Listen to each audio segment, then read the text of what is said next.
I'm Jennifer Shaheen, Chief Digital Officer at Hill & Co. and founder of Technology Therapy Group, and I am excited to moderate today's JCK Talk. This is the second in our series of retail innovation, and I invite and encourage you to check out tomorrow's last one on improving the in-store experience. Today, I'm joined by three distinguished gentlemen, Joe Bellison, Spencer Mink, and Brandon Wright. Before we dive into questions, I'd like to ask each of the panelists to share a bit about themselves and their organizations. Joe, let's start with you. Sure, thank you. I appreciate it. I'm grateful for the opportunity to be here. So I primarily come from a retail setting. I'm a second generation jeweler, and I've been doing CAD as a CAD designer for about 15 years, as well as I learned stone setting and casting and that sort of thing. But I'm here. Spencer from TraxSales. Yeah, absolutely. Thank you for having me here. I'm the owner of TraxSales. We're a retail people counting company. So what we do, we specialize in basically counting every customer that enters your store in real time using a camera-based technology. So you have a high-definition photo of everyone that enters your store. We tie that into your salespeople, so you'll know exactly how many people each salesperson has talked to, and you'll have all the data to manage your team. So if you're spending, let's say, $10,000 a month in marketing, you know dang well it's working because your overall traffic has increased, let's say, by 5 to 15%, and vice versa. If it doesn't, we give you the data to hold those marketing teams accountable and hold your salespeople accountable for their own performance as well. So basically what we do is we help you capture unsold customer information and manage your team with data. So, thanks. Excellent. Brandon. Spencer, what are some of the biggest innovations impacting retailers today? Yeah, absolutely. And how many of you guys are actually brick and mortar retailers here? It's almost a decent amount of half of you guys. So that's really who I focus on in the industry I work in, is actual brick and mortar stores, standalone locations. And I believe the biggest innovation that we've experienced so far is the fact that, half this room here are online retailers, and they have analytics you never had access to. So companies like mine and others, we provide you online analytics in an offline environment. So you're going to have data to actually compete with these people who know exactly how many people left a cashier. They didn't buy, they left their store for a certain reason. You'll know your closing ratio, you know which marketing channel is working out in an online environment. So data that we provide you, such as real-time traffic data or your closing ratios, are going to give you the information you need to compete against those online giants now. So, because the competition is higher than it's ever been before. So that's the biggest innovation, in my opinion, is that you now have access to data, or you should have access to it. If you're not using it yet, you should, to compete with those online environments, because you have the analytics to improve your store. There's no reason why you shouldn't know your conversions. There's no reason you shouldn't be able to open your cell phone right now and say, okay, I had 15 or 50 customers today. I sold only 5 of them. What happened to the rest? So that's the biggest innovation, in my opinion, is analytics being brought to the offline environment. Great. It is very helpful, and each of the people here today is talking about, but it is really also a predictor for you. So, not only can it help innovate, but it can also help you see the trends and growth in your organization. So, Joe, what is the biggest, missed revenue opportunity in retail and why? To maximize the optimal scheduling, because, you just talked about bringing more people in the store, right, Joe? So, store traffic varies. Saturday might be busier, Thursday afternoon. Talk a little bit about that from your perspective. Absolutely. As a brick and mortar retailer, you spend a lot of money, billboards, social media, you have reps going out there just trying to spread the word about your company. And it's really important to have a schedule or a staffing schedule that is optimized in order to meet your current customer demand in real time. You don't have to look at it and be like, what am I going to do 2 weeks from now? Things of that nature. You want to have a graph, some sort of data that leads you to develop a schedule that can handle customer traffic. And the best way to do this, and I'm not just saying this because I own a people counting company, but you need to count your customers. You need to count them in real time, and you need to compare them to your staffing in real time as well. So if you have 5 people working the floor each week, You need to be able to say, okay, are these 5 people able to handle this traffic? And then you need to be able to compare that to your average time spent per customer. So on average for jewelers, it's around 30 minutes, 28 to 32 minutes per customer to give an appropriate presentation that builds a relationship. I call it the blind date phase. You know, how do you get past that and get them to trust you? So in order to do this, of course, use a system like mine. You count your customers in real time, compare them to your overall staffing levels, and then you optimize it from there. You know, we'll give you trends, or any company, not just mine, will give you trends, and you'll be able to say, over the last 8 weeks, I was understaffed. 3 salespeople every Friday and Saturday, my busiest days. Overflow is the key to lose all your business. I mean, you're spending thousands in marketing. Your closing ratio is going to go down with a 5-minute presentation. Customer rapport goes down with a 5-minute presentation. So being staffed properly will not only increase your sales, but it'll make your dollars, or whatever you spent in marketing, is worth it after being staffed properly. So that's, I would say, count customers, best way to optimize staffing. How many of you have Google My Business? Okay, have you actually ever looked at the insights on your Google My Business? Because Google guesses at how busy your store is. And so I just was curious, how accurate is Google compared to, obviously you're counting literally, but have you actually looked at your technology against Google? Maybe not so much for my jewelers, just because, but when I work with other industries, like I know my furniture clients, they do that a lot. They track basically their cell phones. They use the Google and they track their cell phones, where they're going in the region. So maybe not specifically your store, because what if they went next door to your store and things of that nature? It could be off by, let's say 20, 25% based on that IP address, whatever it might have been. Or they just walked in front of your store and your Wi-Fi pinged their cell phone. So there's a lot of different ways where that information is very inaccurate. And sorry if I'm not so close to this thing. But that's why it's very important to have an accurate count that you can trust and that it's verifiable. You can see infrared counters, Wi-Fi trackers, all those things are unverifiable. You need a counter that actually is able to say, okay, I can see my customer, that was a customer, and I can count them, rather than making guesses on some sort of IP scan or Wi-Fi scan of your customers. And I appreciate that. I wanted to make sure, most of you know that is on your Google business, but also that a more accurate tool is always going to give you more succinct data. And I think that's really important. And Brandon, your application, I know, collects a ton of data, but you know what? It's a new tool. And new tools often kind of, oh my God, I don't know if I can do it, right? So what's the biggest hurdle, to add you into this conversation, Spencer? How often do you tell or say to your customers to look at the data and spend some time looking at it? Because I think all of you have great information, but if we're all running 100 miles an hour, we're not actually taking the time to look at it. So how often? Yeah, that's actually a great question. And besides our weekly emails that go out to tell you to use your data and tips of where to use your data, what reports to look at, we actually recommend a weekly check-in on all analytics, whether it's in your Monday sales meeting in the morning. We send them detailed traffic data, staffing analysis, and we'll compare the sales performance from the last week, by salesperson or the overall store.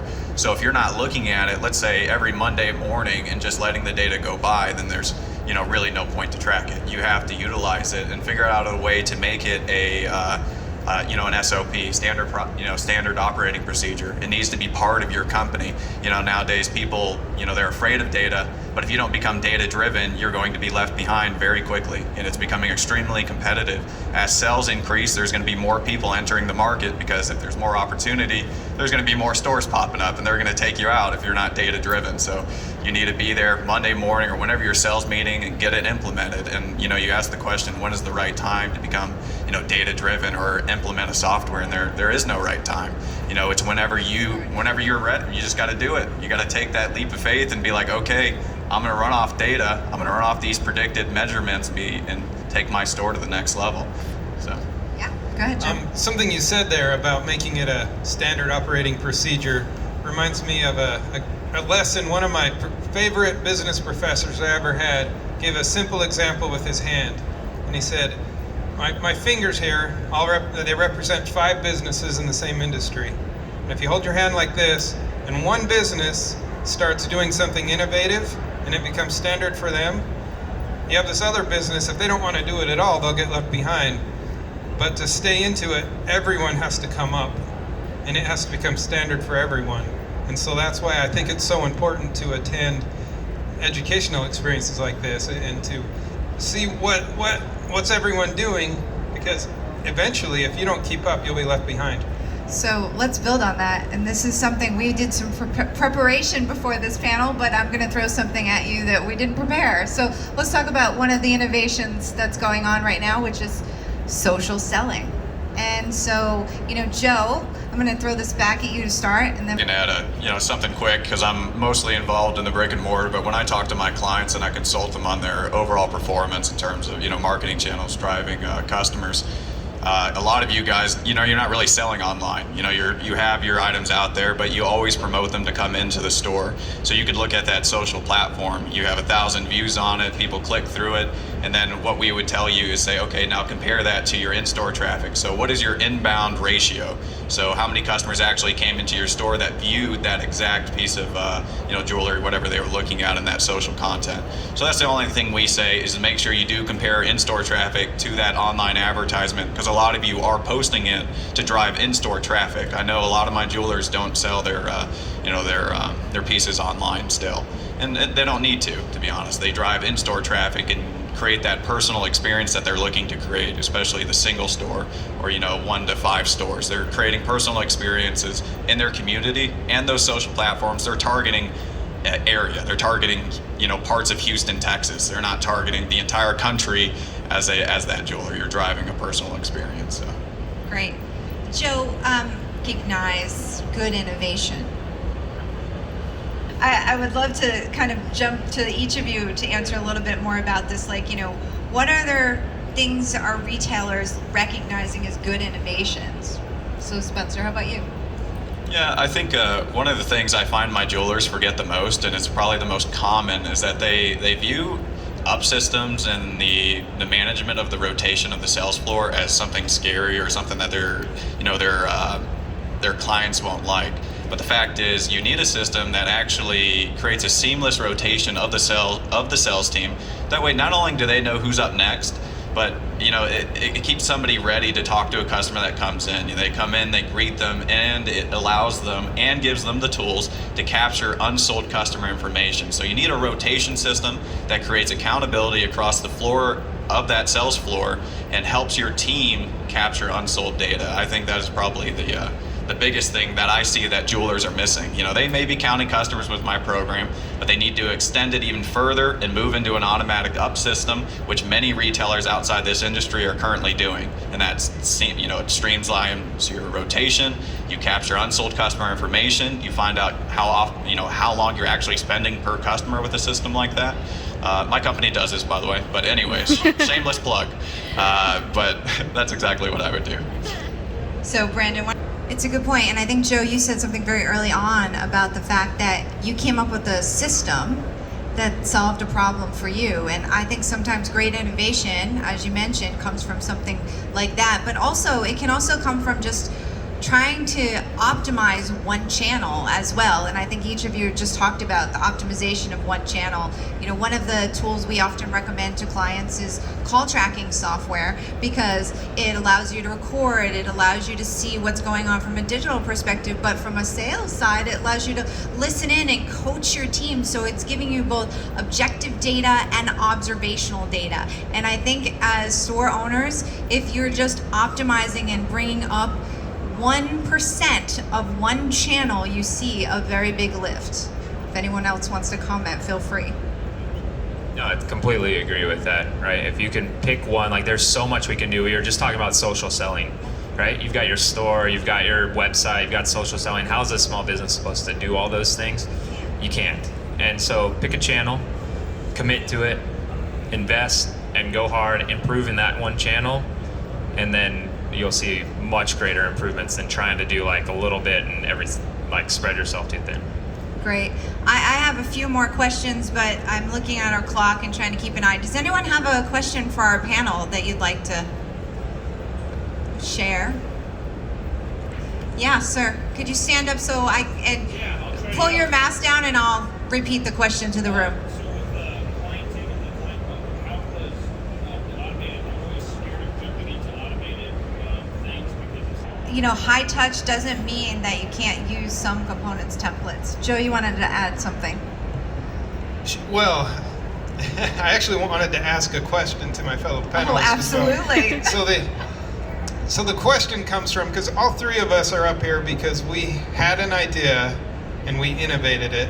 But I think the bigger challenge is, how do you pull innovation out of your team, right?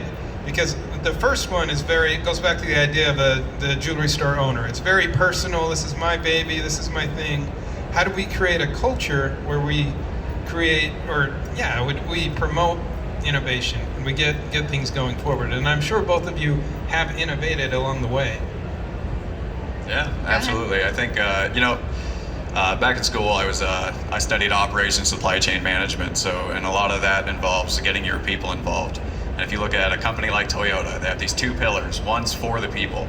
And what that means is that they allow they don't have salespeople on the factory floor, but they allow their people to come forward with ideas, with innovative solutions that they find online, or let's say someone's coming in the store on they're always coming and asking for a specific item that you don't have. So you promote an environment that allows for them to feel confident enough to come to the management, come to the ownership to present these ideas. That's why it's called for the people. Whether it's they put a slip in somewhere, or you have an open door policy. You allow them to walk in and share their ideas with you, and you'd be surprised how your company grows and how you will innovate faster than you've ever done before, giving your team a voice. That's all. I think that's all it takes, is create an environment where they're comfortable sharing ideas with you. Yeah, real quickly, I would just second that. I think in retail, one of the greatest untapped resources that retailers have are their sales team. And one of the reasons why is because they are the front lines. They're talking to the customer. In technology, we always say that we need to listen to our customer, and we make changes to our product based on what we hear all the time. Absolutely. I also think it goes to what you also said from the open perspective of, when you are leading your organization, if you are leading without fear, that can help so much, because you may not be comfortable with the new technology, but if you're comfortable enough to listen to the customer and your team, you can get beyond that. And I think that's a big part of it. Did we have a question in the audience? Yes, please stand and just take your mask down so we can hear your question. Thank you. So I've spent years getting to the point where I can start my own business, and I am my boss, I am my workers, I am the seller, I am the maker. I have a limited amount of resources to spend on things because I'm not a huge corporation. At the same time, I may have come from the generation that social media was supposed to be really super easy for, but I myself did not get on the bandwagon, am afraid of social media, actually don't like it. So where do I put my attention starting out? I mean, I wouldn't start with you because I'm not a brick and mortar store, I know. But I mean, I realize closing is very important, but the social media is important. Do I want to, if I'm not good at it, do I want to actually put the money into hiring somebody to help me with this? I mean, is it better to spend time making mistakes myself? What's your opinion? So there's a lot there in that question. That's okay, absolutely. So would you say, so you said it's just you? Yes, it's just me. And else? Facebook, just... Yeah, we do well on Instagram in my retail store, but I don't know. I'm not the social media expert either. I'll add one small thing. Pick something you enjoy, because then you will spend the time doing it. If you're picking something you don't really enjoy, it's gonna be very hard for you to do anything. And that applies for a channel conversation. That applies for anything. And by the way, remember, social media isn't everything that's out there. Nowadays we have, audio, we have podcasts, you have YouTube, you have Clubhouse. If you say, and I know that's going to sound weird to some of you, you're like, why would I get on an audio medium? But it's a discovery platform. It drives people to look at and find interest. I actually have a client, they're in their 50s and 60s and 70s. Yep. And I got them doing videos years ago on YouTube. And so that might be your sweet spot. That might be what you're comfortable with. But I think overall, yes, if you don't like it, you're not going to keep doing it. And by the way, consistency and constancy is so important to success. I have a kind of a closing question. I think we can round robin here. So what retail innovations do you think, and this sets me up for tomorrow, are improving in-store experiences? So Joe, let's start with you. What Innovation, and what I would recommend everyone do is create a sales goals program that not only highlights what the salesperson needs to hit, but you can't just give them a dollars volume target. That is very unrealistic and it doesn't help them in any way. You have to create a program that gives them tools and analytics that drives them to hit that goal. So if their closing ratio is 15% for that month and they're halfway through the month and they still need $50,000 more to hit their goal, you got to be able to tell them, okay, at this closing ratio, you still need to talk to 50 customers in order to hit it. So you may not see 50 customers in these 15 days, so make sure you reach out to your old customers, get some B-backs into the door, and you're going to hit it off your current closing ratio. So you provide your team the analytics and tools they need to succeed, and they will. Don't just give them a dollars volume target.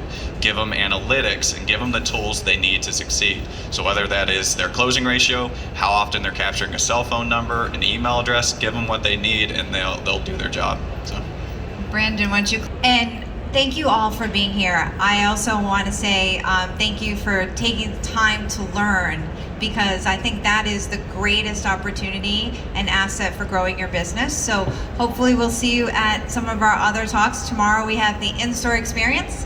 Enjoy the rest of the JCK. thank you guys.